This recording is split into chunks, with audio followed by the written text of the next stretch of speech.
me forever on fire. ಇನ್ನೊಂದು ಪ್ರಶ್ನೆ ಇದೆ ಇಲ್ಲಿ. ಈಗ ಇದು ಸಿಂಗಲ್ ಜಸ್ಟಿಸ್ ಬೆಂಚ್ ಇದು ಹೈಕೋರ್ಟಲ್ಲಿ ಇವತ್ತು ಜಸ್ಟಿಸ್ ನಾಗಪ್ರಸನ್ನ ಅವರ ಪೀಠ ಕೊಟ್ಟದ್ದು ಸಿಂಗಲ್ಲು. ಒಂದು ಕಡೆ ಸಿದ್ದರಾಮಯ್ಯನವರು ಯೋಚನೆ ಮಾಡ್ತಾ ಇದ್ದಾರೆ, ನಾನು ಇದರ ವಿಭಾಗೀಯ ಪೀಠಕ್ಕೆ ಹೈಕೋರ್ಟಲ್ಲಿ ಹಾಕೊಂಡ್ರೆ ಹೇಗೆ, ಒಬ್ಬರು ಇವರೇನೋ ಯೋಚನೆ ಮಾಡಿ ಇವರು ಒಂದು ವಿಚಾರಣೆಯನ್ನು ಮಾಡಿ ತೀರ್ಪು ಕೊಟ್ಟಿರ್ತಾರೆ, ನನಗಿದು ನ್ಯಾಯ ಸಿಕ್ಕಿದೆ ಅಂತ ಅನಿಸ್ತಾ ಇಲ್ಲ ನನಗೆ. ಹಾಗಾಗಿ ನನಗೆ ಇಬ್ಬರು ಮೆಂಬರ್ಸ್ ಯಾರಾದರೂ ಇರಲಿ ಅಥವಾ ಮೂವರು ಯಾರಾದರೂ ಇರಲಿ, ಆ ಒಂದು ಪೀಠ ಕೂತ್ಕೊಂಡು ವಿಚಾರಣೆ ಮಾಡಲಿ ಅಂತ ಹೇಳಿ ಈ ಆಪ್ಷನ್ಗೆ ಹೋದಾಗ ಅಷ್ಟರ ಮಟ್ಟಿಗೆ ಅಲ್ಲೂ ವಿಚಾರಣೆ ನಡೆಯೋ ಕಾಲದ ಅಷ್ಟು ದಿನಗಳ ಕಾಲ ಸಿದ್ದರಾಮಯ್ಯನವರು ಪ್ರಾಸಿಕ್ಯೂಷನ್ ಇಂದ ಸೇಫಾ ಅಂತ. ಇವಾಗ ಈ ಏನು ಸಿಂಗಲ್ ಬೆಂಚ್ ಆರ್ಡರ್ ಇದೆ, ಇದು ತುಂಬಾ ಡಿಟೇಲ್ ಆರ್ಡರ್. ಓಕೆ, ನೀವು ಬೇಕಾದ್ರೆ ಗಮನಿಸಬಹುದು. ಆರ್ಡರ್ ಕಾಪಿ 1.5 ತಿಂಗಳಿಗೂ ಮಿಗಿಲಾಗಿ ವಿಚಾರಣೆ ಮಾಡಿ ಎಲ್ಲಾ ಹಿರಿಯ ಸುಪ್ರೀಂ ಕೋರ್ಟ್ ವಕೀಲರು ಬಂದು ಎಲ್ಲಾ ಸುಪ್ರೀಂ ಕೋರ್ಟಿನ ತೀರ್ಪನ್ನ ತೋರಿಸಿ ವಾದವನ್ನ ಮಂಡಿಸಿದ್ದಾರೆ. ಅವ್ರು ಏನೇನು ಸುಪ್ರೀಂ ಕೋರ್ಟ್ ಜಜ್ಮೆಂಟ್ ಕೊಟ್ಟಿದ್ದಾರೆ ಅದನ್ನೆಲ್ಲ ಉಲ್ಲೇಖ ಮಾಡೋ ಅವಶ್ಯಕತೆ ಇದೆ ನ್ಯಾಯಪ್ರಸನ್ನ. ಅಲ್ಲಿ ಮಾಡಿರ್ತಕ್ಕಂಥ ಅಂಶಗಳು ಮತ್ತೆ ಈ ಕೇಸಿನ ಸತ್ಯಾನುಸತ್ತತೆ ಎರಡಕ್ಕೂ ಮ್ಯಾಚ್ ಆಗುತ್ತಾ, ಮತ್ತೆ ಗವರ್ನರ್ ಮಾಡಿರ್ತಕ್ಕಂಥ ಆದೇಶ ಸರಿ ಇದೆಯಾ ಇಲ್ವಾ ಅಂತ ಹೇಳ್ಬಿಟ್ಟು ನಾವು ಹಲವಾರು ಬಾರಿ ಹೇಳಿರ್ಬೋದು. ನೋಡಿ, ಗವರ್ನರ್ ಬೇರೆ ಅರ್ಜಿಗಳೆಲ್ಲ ಹಂಗೆ ಪೆಂಡಿಂಗ್ ಅಲ್ಲಿ ಇಟ್ಟಿದ್ದಾರೆ, ಪ್ರಿಜುಡೈಸ್ ಆಗಿದೆ, ಬೇಕು ಅಂತಾನೆ ಇಮಿಡಿಯೇಟ್ ಆಗಿ ಇಷ್ಟೊಂದು ಸ್ಪೀಡ್ ಆಗಿ ಮಾಡಿ ಯಾವ ಕೇಸಲ್ಲೂ ಮಾಡಿರಲಿಲ್ಲ, ಹಾಗಾಗಿ ಇದರಲ್ಲಿ ಏನೋ ಮಸಲತ್ ಇದೆ ಅಂತ ಹೇಳ್ಬಿಟ್ಟು ಕೇಳಿರ್ಬೋದು. ಆದ್ರೆ ಕೋರ್ಟ್ ಮುಂದೆ ಬರೋದು ಏನು, ಕೋರ್ಟ್ ಅದು ಯಾವುದನ್ನು ಗಮನಕ್ಕೆ ತಗೊಳಕ್ ಚಾನ್ಸೇ ಇಲ್ಲ. Only limited scope. ಗವರ್ನರ್ ಏನು ಆದೇಶ ಮಾಡಿದೆ ಅದು ಮಾಡಿರ್ತಕ್ಕಂಥ ಆದೇಶ ಸರಿನೋ ತಪ್ಪು ಅಷ್ಟೇ. ನನ್ನ ರಿಟ್ ಜ್ಯೂರಿಸ್ಡಿಕ್ಷನ್ ಅಲ್ಲಿ ಆರ್ಟಿಕಲ್ 226, 227 ಅಲ್ಲಿ ನಾನು ಇಂಟರ್ಫಿಯರ್ ಆಗ್ಬೋದಾ ಇಲ್ವಾ ಅಂತ ಹೇಳ್ಬಿಟ್ಟು ಅಷ್ಟೇ. ಸೊ ಅದ್ರ ವಿವೇಚನಾಧಿಕಾರವನ್ನೇ ನಾನು ಕ್ವಶನ್ ಮಾಡಕ್ಕಾಗಲ್ಲ. ಹೌದು, ಬೇರೆದ್ರಲ್ಲಿ ನೀವು ಯಾಕೆ ಬಳಸ್ತಿಲ್ಲ, ಬೇರೆದಕ್ಕೆ ಆತರ ಹೇಳಿಕ್ ಬರಲ್ಲ. ನನ್ನ ವಿವೇಚನಾಧಿಕಾರಿ ಕೇಸಲ್ಲಿ ಇವಾಗ ನೋಡಿ, ತೀರ್ಪು ಸಿದ್ದರಾಮಯ್ಯ ವಿರುದ್ಧ ಬಂದಿದ್ರೆ ಹಲವಾರು ಜನ ಅಸಮಾಧಾನ ವ್ಯಕ್ತಪಡಿಸ್ತಾರೆ, ಅದು ಸಹಜ. ಹಲವಾರು ಜನಕ್ಕೆ ಇದು ಖುಷಿನೂ ಆಗ್ಬೋದು. ಸೊ ಇಲ್ಲ, ಅವ್ರದ್ದೇ ಪಕ್ಷದವರಿಗೆ ಕೆಲವರಿಗೆ ಖುಷಿನೂ ಆಗ್ಬೋದು, ದುಃಖನೂ ಆಗ್ಬೋದು. ಸೊ ಹಾಗಾಗಿ ಒಂದು ನ್ಯಾಯದ ನಿರ್ಧಾರವನ್ನ ನಾವು ಸ್ವಾಗತ ಮಾಡಬೇಕಾಗತ್ತೆ.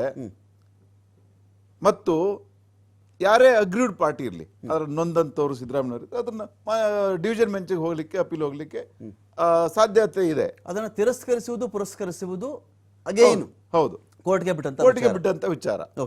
ಅಂದ್ರೆ ಪ್ರತಿಯೊಂದು ಪಕ್ಷದವರು ಅವ್ರಿಗೆ ತಕ್ಕಾಗಿ ಅವರು ಅದನ್ನ ಪದಗಳನ್ನ ಬಳಸ್ಬೋದು ಅಥವಾ ಕೋರ್ಟ್ ಮೇಲೆ ಕಾಮೆಂಟ್ ಮಾಡ್ಬೋದು.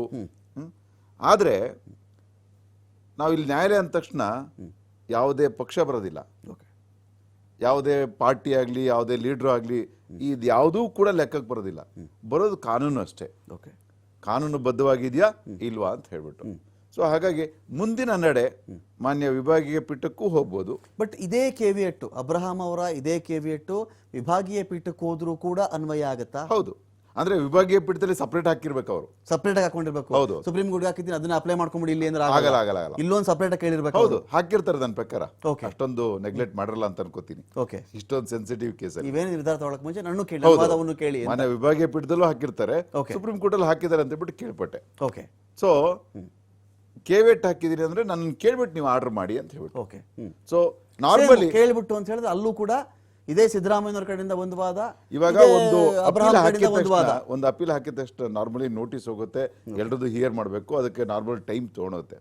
ಅಂತ ಸಂದರ್ಭದಲ್ಲಿ ಅಧೀನ ನ್ಯಾಯಾಲಯ ಏನಾದ್ರು ಒಂದು ಆದೇಶವನ್ನ ಮಾಡಿದ್ರೆ ಇಲ್ಲಿ ಮಾಡಿರ್ತಕ್ಕಂಥ ಅಪೀಲೇ ವೇಸ್ಟ್ ಆಗುತ್ತೆ, ಅನುಚಿತ ಆಗುತ್ತೆ.